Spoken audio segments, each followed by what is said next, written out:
ใจดีเด้อขอให้อยู่ดีมีแฮงเด้อความเจ็บอย่าเคยได้ความไข้อย่าเคยมีกับ FC ทุกคนกับปาลุงทุกคนขอลาลงแล้วเด้อโอ้ยเนาะถูกแล้วแหละอย่าลืมทำความสะอาดเด้อปัดกวาดงามๆนี่เด้อน้องเด้อเนาะตามมันดอกมันได้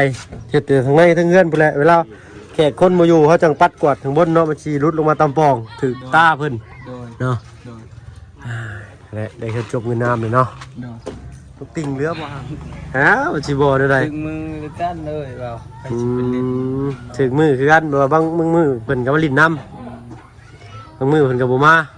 เลยเนาะมาซุมื้อหลายก็บ่มีแนวสุกินเด้เนาะมีแต่ต้นกล้วยแหละให้จบเบ็ดเอาโอ้ยเนาะมาแล้วพี่หน่อยนะกันเด้อปลาลุง FC ทุกคนเนาะเดี๋ยวข้าวเหนียวน้ำเอาทางทีมงานสร้างเพิ่นก็รอเติมพลังก่อนพี่หน่อยเนาะ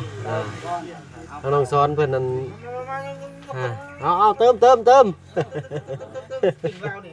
สติงแล้วเอาสิมึงอยู่สร้างแซ่บอยู่บ่น้องซ้อนต้มเองนี่นะเนาะกินอันนี้เลยเนาะโดยเอา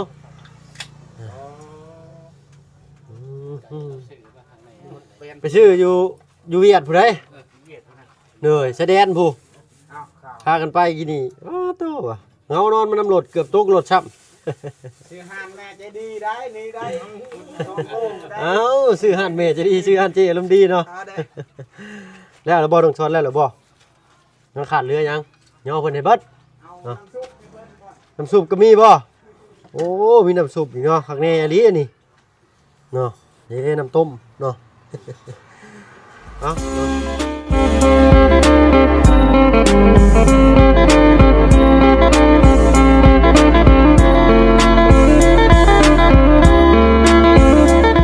เดินกราบทักทายสบายดีพ่อแม่พี่น้องหมู่เพื่อนกันเบิดสุขคนเนาะหลังจากที่เฮาอยู่บ้านอยู่2ของน้องซ้อนมาหลายมื้อหลายสัปดาห์เนาะก็ฮอดมื้อแล้วเสร็จสิ้นเนาะทางสร้างเพิ่นก็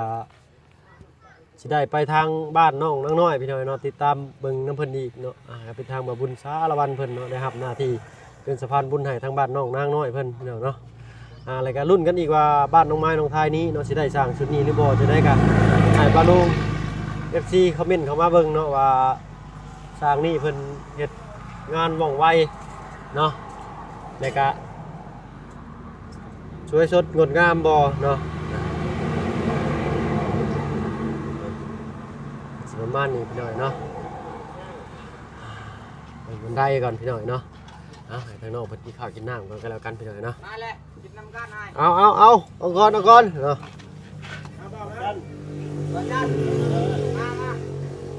เนียนครับพี่หน่อยเนาะมันได้บันดางเช็ดชิดไปทีเรียบร้อยนอกหมกช้อนเพิ่นก็เนาะข้าวเหนียวน้ำทางสร้างเพิ่นอันนี้เพิ่นก็เฮ็ดใช้ไม้พี่หน่อยเนาะจุดนี้ไม้ชะลายังเหลือแค่ตีปิดลง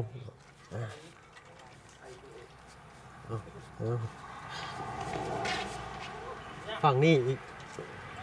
ก็คือสีได้เห็นหลายรอบแล้วพี่หน่อยเนาะตู้ประตางเจาะอะไรบ่เนาะเจาะก่อนนะโอ้เจาะเลยเนาะ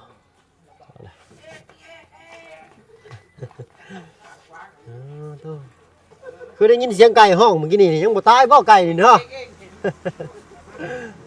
ปากซับงาบอยู่เนาะเอาโดยเอาเนาะเห็นแล้วก็อื่นน้ำลายแล้วมีเกียกพี่น้องเนาะเอาเนาะไก่เถ่ายักษ์เลยตุ้ยเดียวจืดเดียวเท่าบ่ไม่หงาบมันตุ้ยเลยไปหอดแล้วก็ชี้เอาเลยได้เอาตัวนี้เราก็จะเอาใส่ถุงยางอันนี้ให้ถุงยางพลาสติกนี่มันก็ขาดแล้วว่ะถุงช้อนในเอาใส่กระสอบมาบาดเลยเพราะว่ามันรุดเกินทางกันสิได้ไหลอีกเด้เอาไก่ถุงพลาสติกเอาให้ทางกันทีมงานสร้างเพิ่นกินข้าวกินน้ำก่อนพี่น้อยเนาะเจ้าหน่อยเพิ่นสิบ่ได้คำใหญ่เนาะ เนาะแล้วน้องชายบ้านซองแล้วเรียบร้อย โดยเรียบร้อย เนาะ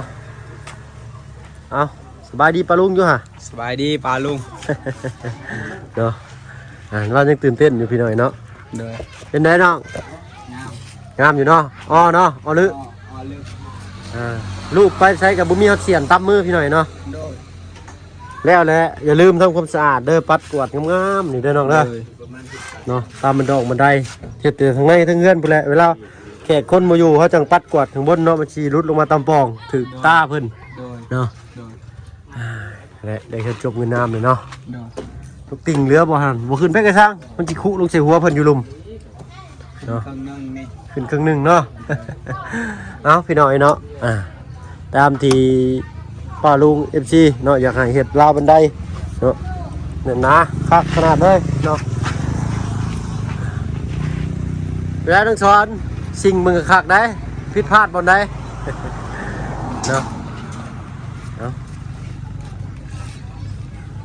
เป็นได้อันต้มไก่แซ่บอยู่บ่ทางน่ะ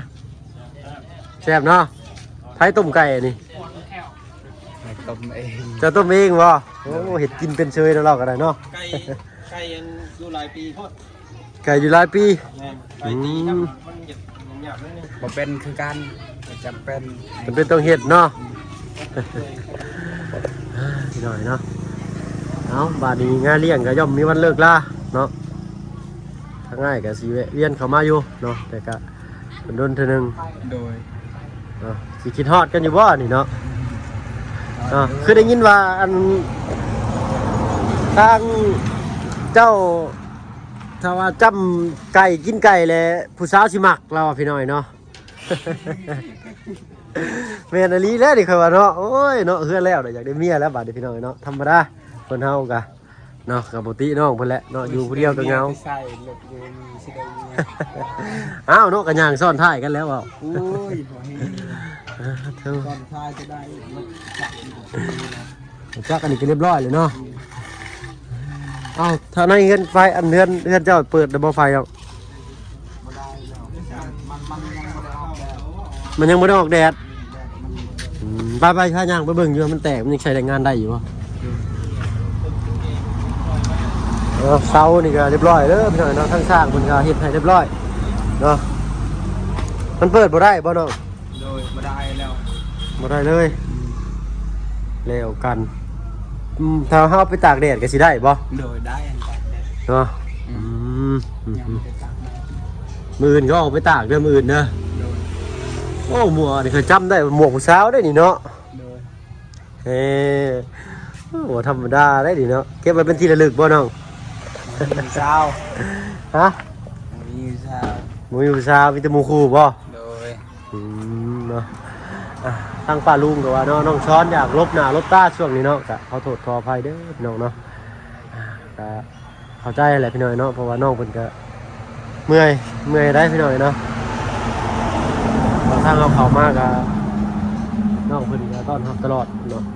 ผิดพลาดก็ขอโทษขออภัยพี่น้อยเนาะ โดยขอโทษขออภัย FC ทุกคนกับปาลุงนะเด้อขอโทษเด้อ โน้ยเนาะหัวเป็นหยังเนาะไอ้เข้าใจอยู่ว่ามันก็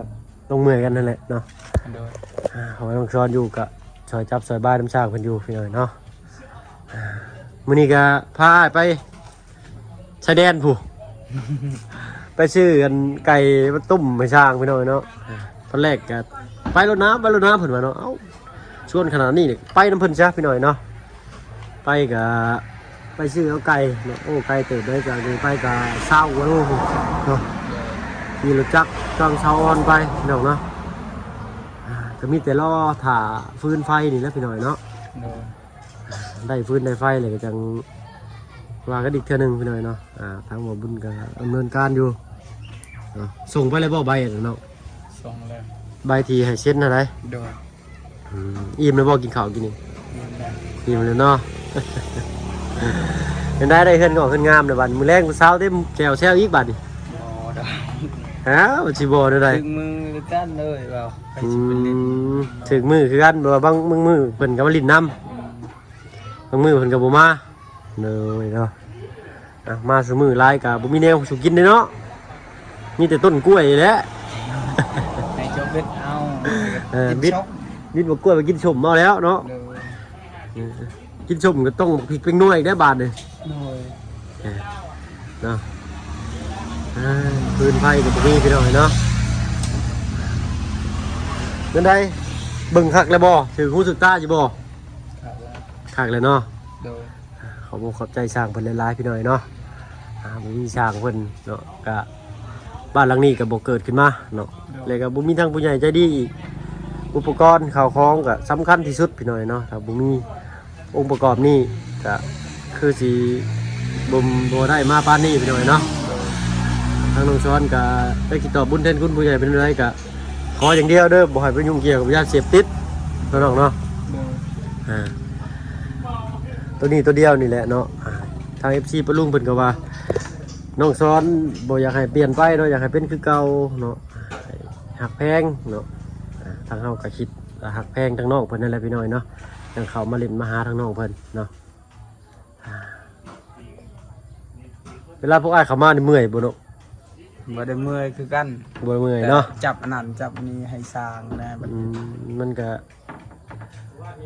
บ่ได้อยู่ซื่อๆได้พี่น้อยน้องซ้อนเพิ่นก็ได้เมื่อได้ไปอันเฮ็ดมันอีกมันนี่แล้วหรือบ่มันนี่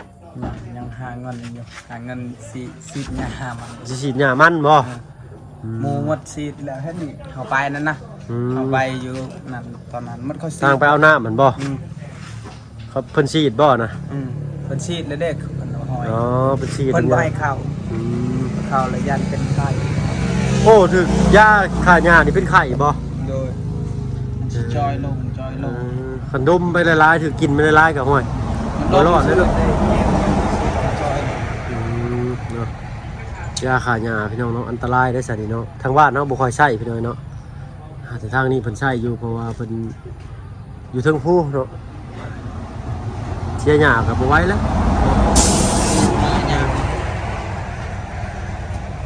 เสียงยังได้บอกอยู่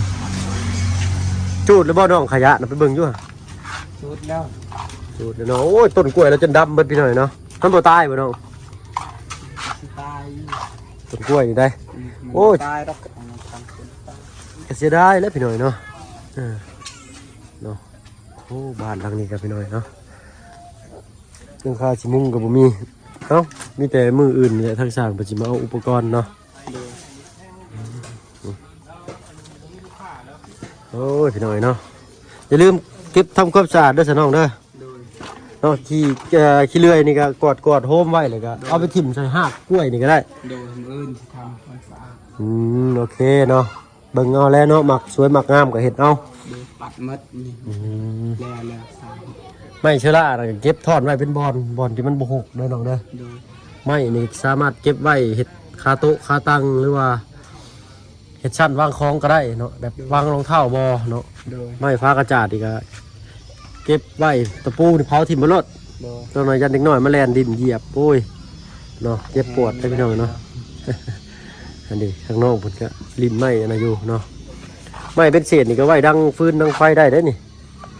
เนาะโอ้ไฟตะลุมตะล่างก็มีทางสร้างก็งมใส่มืดๆอยู่เนาะ โดย ไปสิจับเอามือกันไปกัดได้ว่าตอนใกล้ เนาะหนึ่งข้าวหนึ่งน้ำเรียบร้อยแล้วน้องเนาะ โดย นี่อันนี้คือกันเด้อน้องเด้อไม่เก็บไว้ต่างหากไม่เป็ดใหญ่นี่ก็ยังใช้ได้เด้อนี่เก็บสั้นไว้ต่างหากบ่ให้มันถึกดินปวกสิกินเนาะเนาะมันได้อันเก่านึงก็ไปสั้นไว้อยู่พุ่นก่อนก็ได้เพื่อได้ใช้ฟาดใส่ผนังขึ้นเสร็จขึ้นทูเนาะสังกะสีหรือเก็บไว้เป็นบอนไม่เป็นตะปูนี่เก็บไว้ต่างหากไว้ดังฟืนดังไฟก็ได้เนาะ โดย นี่แหละพี่น้อยเนาะอันนี้เอาไม้ใส่เสื้อผ้าไปเช็ดใหม่ก็ได้มือน้องเป็นเช็ดแล้วแต่ว่ามันยังเป็นคราบอยู่เนาะอยากมืดแหละพี่น้อยเนาะประตูนี่ก็เปิดสะดวกสบายเนาะแต่อยากแน่น้อยนึงเพราะว่ายังไม่ยังบ่เหี่ยวเข้าพี่น้องเนาะเหี่ยวเข้าไม่ก็เหี่ยวน้อยนึงเนาะน้ำออกไม่ออกเนาะ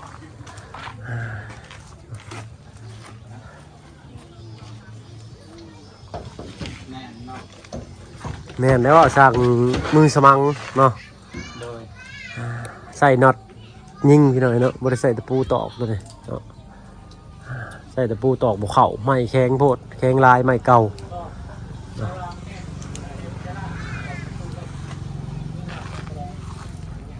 แค่จะเช็คเบิ่งเด้อน้องเด้อเวลาฝนฟ้าตกมันหัวบนใดเด้อก็สิได้บอกสร้างเพิ่นไว้แล้วก็มาแก้ให้ใหม่เนาะมันหัวไปภาคหน้าสังกะสีขึ้นสนิมนี่มันยากได้มันอยากหลุดมันอยากขาดไปเลยได้เนาะมีแต่ของค่อยฐานพื้นไฟเนาะน้ำนี่มีแล้วค่าน้ำเดือนนี้จักสิได้เสียเท่าไหร่เนาะโดยยังบ่ได้เสียเทื่อบ่ยังเนาะมันให้เสียเด็ดโดนนักตอนสวิตเป็นยังบ่ให้เสียโดยเนาะขับอยู่ได้เฮ้ยเนาะโอ้คือสิประหยัดอยู่ดอกเนาะเนาะเนาะเพราะว่าน้องเพิ่นก็เปิดคอยยัดไว้เนาะเฮ็ดทางบ่ถึงซ้ำเมื่อหน้าน่ะก็เอาอันเศษไม้มาตอกเป็นสี่เหลี่ยมวางลงก็กระถางตั้งใส่ก็ได้ทางเฮามันจังบ่เปื้อนมันจังบ่เปื้อนดินเนาะโอ้ยยังบ่ได้เฮ็ดอันสั้นวางหม้อพี่น้อยเนาะห้อยตอกขึ้นช่องลักคือเก่าแล้วก็ตะปูตอกใส่แล้วก็ห้อยหม้อบ่ให้มันอยู่กับดินจังซี่เนาะผู้ชาวมากก็โอ้ยสั่นแท้เนาะอ้ายนี่คือปะไว้ต่ำแท้ส่วนแนวเฮ็ดอยู่ใส่กินซ้ำว่าซั่นเนาะเนาะพ่อเก็บเข้าไปได้ก็ล้างแล้วเก็บไปกวบไว้ในชั้นวางของก็ได้น้องเด้อจะได้ทางใหญ่มันสบายตรงนี้ทางเอาทางใหญ่กว่านี้บ่ทางแบบโอ้ทางน้อยชี้ได้สบายอ้ายวะอีกอย่างนึงก็คือเขาใส่ตลอดน้ำมันสิขุ่นน้ำมันก็สิบ่หลายมันก็สิได้ทำความสะอาดง่ายคือทางใหญ่นี่สิถิ่มน้ำมันสิได้มันก็สกปรกอยู่หั่นแล้วบัดนี้เนาะทางน้อยนี่พอดีสำหรับอ้ายว่าแล้วมันสิได้ทำความสะอาดง่ายทำความสะอาดบ่อยเพราะว่าน้ำมันเลือหน่อยแล้วก็ทำความสะอาดเลยนะเนาะขณะทางนอกเพิ่นก็ไว้ตรงเนาะทางป้าลุงเพิ่นก็คอมเมนต์มาพี่น้อยเนาะว่าอยากให้ใส่ทรายคลินให้น้องเพิ่นแน่เนาะหรือว่าล้างน้ำพี่น้อยเนาะทางบ้านเฮานี่โอ้หายากพี่น้อยเนาะยากหลายเนาะบ่อยากค่อยเห็นเป็นล้างน้ำแบบว่าใส่แล้วก็น้ำมันไหลลงมาลมจุดเดียวกันมีแต่เอานี่พี่น้อยเนาะง่ายสุดไปวางปุ๊บแล้วก็ใส่วางสังกะสีใส่ก็ไหลลงทางเนาะเอาคำมืดเนาะค่อยคำแรงลงเลยทั้งง่ายกับที่มีแต่ลำลาพีลาน้องก่อนทั้งนั้นแล้วพี่หน่อยเนาะเพราะว่าทั้งเฮากับสิไปหาบนผักบนเช่า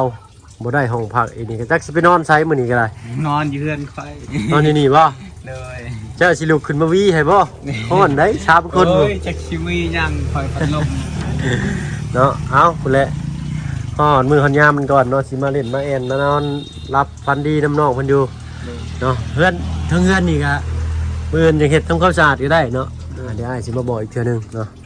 ถ้าก็ทำความสะอาดจัดแจงข่าวของให้เป็นระเบียบเรียบร้อยเนาะแล้วก็จังให้ทั้งตู้พอจะขึ้นไปนอนเทิงเนาะหรือว่าเจ้าอยากนอนเทิงให้พอจะนอนลมนี่ก็ตามแต่เนาะแล้วแต่ผู้มักเนาะผู้เกินตามใจผู้อยู่ผู้ตามใจผู้นอนพี่น้อยเนาะ